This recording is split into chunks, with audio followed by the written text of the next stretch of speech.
જે પણ પ્રોજેક્ટો અમારા વિસ્તારમાં આવે છે એ ચાહે સફારી પાર્ક હોય, જીઓલોજિસ્ટ પાર્ક હોય, ઔષધિ પાર્ક હોય, સ્ટેચ્યુ ઓફ યુનિટી હોય કે આ પ્રકારના ગ્રીન કોરિડોર હોય કે ભારતમાલા પ્રોજેક્ટ હોય, એ અમારા માટે નથી બનતા, એ બીજા લોકો માટે બને છે, જેના કારણે અમારી સંસ્કૃતિ, અમારી પ્રકૃતિ, અમારી જમીન, જંગલ અને અમારું જળ પ્રદૂષિત થાય છે. અમારા લોકોની જે અધિકારો છે એ છીનવાઈ જાય છે. એટલે અમે આવા પ્રોજેક્ટો માટે સહમતિ નથી.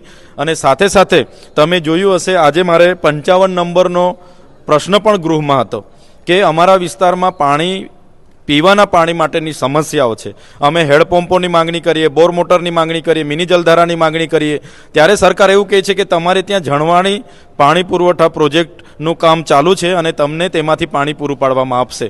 ત્યારે એ પ્રશ્ન પણ હતો. આજે એ ઝરવાણી પ્રોજેક્ટને 3 વર્ષ થઈ ગયા છે, લગભગ 90 કરોડ રૂપિયાના ચૂકવણા થઈ ગયા છે, એક પણ ટીપું પાણી એક પણ ગામને મળ્યું નથી. ત્યારે આ ભ્રષ્ટાચારનો ઉત્તમ નમૂનો છે. પાણી પુરવઠાના મંત્રી, સરકારના મળતિયાઓ દ્વારા આ બજેટ ક્યાંક ને ક્યાંક વાપરી દેવામાં આવ્યું છે, ભ્રષ્ટાચાર કરવામાં આવ્યું છે, એટલે જ હજુ પણ ત્યાં પાણી મળ્યું નથી એવું અમે સ્પષ્ટ માનીએ છીએ.